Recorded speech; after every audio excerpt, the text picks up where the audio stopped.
Good morning. Good morning. I wonder if you could help me. Well, try my best. I'm looking for a man named Mitchell Brenner. Yeah? Do you know him? Yeah?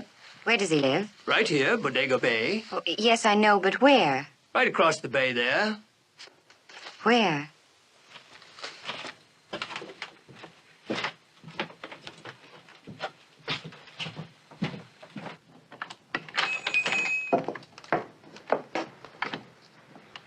Now, see where I'm pointing?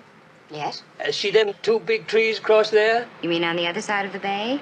Yes. And the White House? Yes. That's where the Brenners live. The Brenners, Mr. and Mrs. Brenner? No, just Lydia and the two kids. The two kids? Yeah, Mitch and the little girl. Oh, I see. How do I get down there? Well, you follow the road around the bay, and that'll take you right to their front door. The front door. Is there a back road I can take? No, that's the only road.